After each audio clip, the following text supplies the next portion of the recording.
Freedom of expression, विचार की अभिव्यक्ति,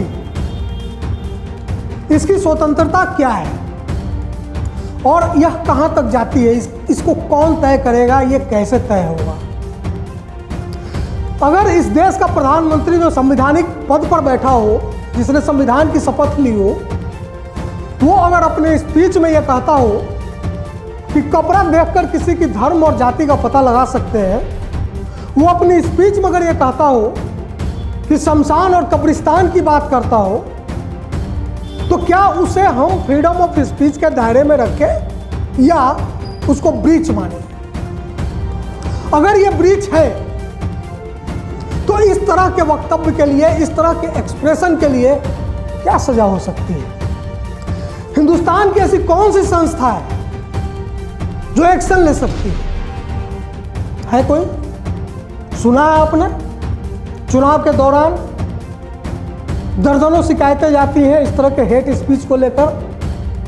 पिछले लोकसभा चुनाव में भी गई, एक भी एक्शन लेते हुए आपने कहीं सुना? याद है आपको? नहीं, क्योंकि एक्शन लिया ही नहीं गया। लेकिन एक्शन किसके खिलाफ लिया जाएगा? उसके खिलाफ जो आपके खिलाफ बोलता है। तो फिर यह दोहरा रवैया क्यों?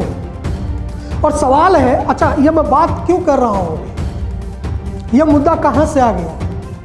इसलिए आया कि अभी कल परसों सुप्रीम कोर्ट में एक मामला गया एक इस देश के एक सुदर्शन नामधारी चैनल के कर्ता धर्ता ने आजकल एक समुदाय विशेष के खिलाफ मोर्चा खोल दिया है।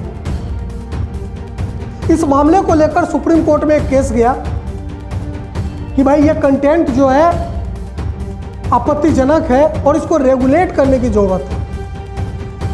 तो जानते हैं इस पे सेंट्रल गवर्नमेंट के प्रतिनिधि ने सुप्रीम कोर्ट में क्या जवाब दिया कि नहीं, इसके लिए तो हमारे पास कुछ मैकेनिज्म है भी, लेकिन ये जो सोशल मीडिया पे, वेब न्यूज मीडियम पे, यानी सीधे कहिए कि जो यूट्यूब चैनल वगैरह आजकल इतनी बड़ी संख्या में चलने लगे हैं, वो अनकंट्रोल्ड है, अनरेगुलेटेड है, उसको रेगुलेट करने की जरूरत है। वो सुदर्शन नामधारी चैनल को रेगुलेट करने की जरूरत नहीं है।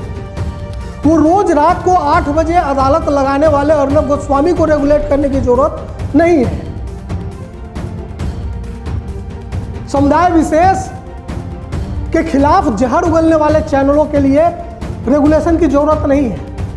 लेकिन अब उनको रेगुलेट करने की जरूरत सरकार को समझ में आ रही है जो सवाल उठाते हैं। सत्ता को सवाल से डर लगता है, बहुत डर लगता है। सत्ता को इस बात से डर लगता है कि प्रधानमंत्री के जन्मदिन के अवसर को इस देश के युवा बेरोजगार दिवस के रूप में कैसे पॉपुलर कर देते हैं, जबकि सारा मीडिया हमारे कंट्रोल में है। लेकिन वैकल्पिक मीडिया के नाम पर तकनीक ने जो सुविधा दी हिंदुस्तान के या पूरी दुनिया के लोगों को, चाहे यूट्यूब हो, फेसबुक हो, ट्विटर हो, व्हाट्सएप हो, जहाँ पे लोग अपनी भावनाओं को रखते हैं, सच बोलने की हिम्मत दिखाते हैं, वहाँ भी अब नज़र है, वहाँ भी अब कंट्रोल होगा। कम से कम सुप्रीम कोर्ट में कल परसों सेंटर के प्रतिनिधि ने जो जवाब दिया है, उससे तो यही लगता है। आखिर फ्रीडम ऑफ एक्सप्रेशन तय कौन करेगा कि फ्रीडम ऑफ एक्सप्रेशन कहाँ तक जा सकता है? और मैं तो कहता हूँ कि ऑफ इंडिया जैसे वेब मीडिया, वो भी अगर अपना एक विचार रखते हैं तो उन्हें रखने की आज़ादी होनी चाहिए। हम क्यों कहें कि वो गलत बोलते हैं? आप अपनी बात रखिए,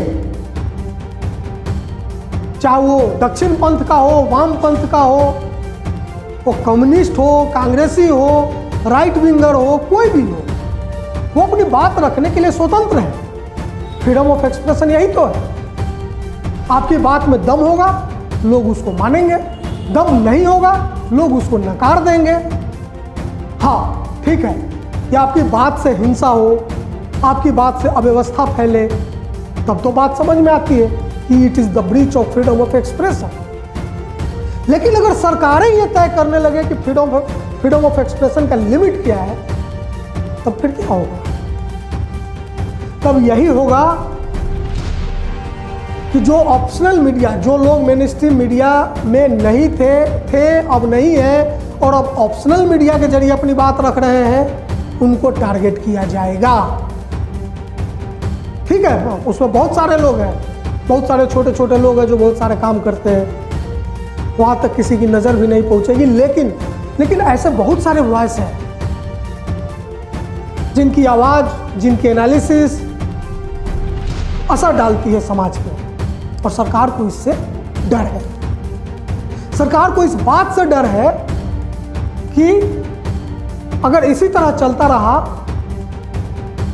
तो एक दिन लोग बड़ी संख्या में सवाल करना शुरू करेंगे, और इस सरकार को सवाल सुनने की आदत नहीं है। इस सवाल को ठकुर सुहाती बातें सुनने की आदत है। इसलिए जब लड़के डिसलाइक का बटन दबाते हैं ऐसे वाला, तो सरकार और जो उनकी आनुषंगिक संगठन है वो डिसलाइक बटन ही गायब कर देते हैं। लेकिन ये तकनीक है, तकनीक से लड़ना थोड़ा मुश्किल होता है, आप बहुत ज़्यादा दबा नहीं पाएंगे। ये ठीक बात है कि सोशल मीडिया को सेल्फ रेगुलेट करना थोड़ा मुश्किल है, लेकिन कानून से भी आप क्या उसको रेगुलेट कर लेंगे? इतने बड़े देश में संभव है? नहीं कर पाएंगे। तो फिर आप करेंगे क्या? टारगेट करेंगे, उन आवाज़ों को टारगेट करेंगे, उन वॉइस को टारगेट करेंगे जो आपके लिए असुविधा पैदा करते हैं। अन्यथा अगर कंटेंट पर किसी को रेगुलेट करने की नौबत आए तो सबसे पहले उस सुदर्शन नामधारी को रेगुलेट कीजिए जो रात को, हर रात खुलेआम एक कौम के खिलाफ जहर उगलता है। अगर रेगुलेट करने की जरूरत है तो अर्नब गोस्वामी को रेगुलेट कीजिए जो फ्रीडम ऑफ एक्सप्रेशन, अरे भाई जर्नलिज्म क्या है? जर्नलिस्ट क्या सुरखाब का पर लेकर आसमान से उतरते हैं? संविधान में कोई कानून है उनके लिए स्पेशल, या वही फ्रीडम ऑफ एक्सप्रेशन का एक कानून जिसको वो एंजॉय करते हैं?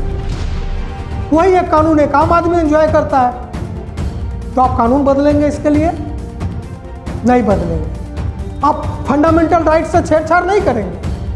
मुझे मालूम है इतनी हिम्मत अभी आप में नहीं है। तो आप क्या करेंगे? आप रेगुलेशन के नाम पर कुछ करेंगे, और वो जो कुछ करेंगे वो कुछ को टारगेट करेंगे आप। अरे बंद कीजिए, ये सब बंद कीजिए। तकनीक का जमाना है, आज आप ये रोकेंगे कल कुछ और खुलेगा, इसको बंद करेंगे परसों कुछ और खुलेगा। सच का सामना कीजिए। सच यही है कि आप आज 7 साल बाद एक असफलता की राह पर चल पड़े हैं, और इसी असफलता की वजह से आज युवा आपसे सवाल कर रहा है, रोजगार के नाम पर सवाल कर रहा है, इकोनॉमी डूबती जा रही है, इकोनॉमी के नाम पर सवाल हो रहा है। और इस चीज को लेकर अगर कोई पत्रकार ऑप्शनल मीडिया में सवाल खड़ा कर रहा है तो आप उसको भी बंद करना चाहते हैं। ये इंदिरा गांधी से भी ज्यादा खतरनाक सेंसरशिप लाने की आपकी मंशा है, लेकिन यह हिंदुस्तान है। यहां जब कोई इस डर से नहीं छींकता कि मगध की शांति भंग न हो जाए, तब शहर के चौक से गुजरता हुआ मुर्दा ये कहकर हस्तक्षेप करता है कि आखिर इंसान क्यों मरता है, और आपको मुर्दा से भी डर लग रहा है। तो डरिए, इस मुर्दा हस्तक्षेप से डरिए, क्योंकि आज एक मुर्दा उठेगा, कल 2, और परसों जब लाशें चल पड़ेंगी, उस हस्तक्षेप को रोकना आपके बूते में नहीं होगा। तो डरिए इससे।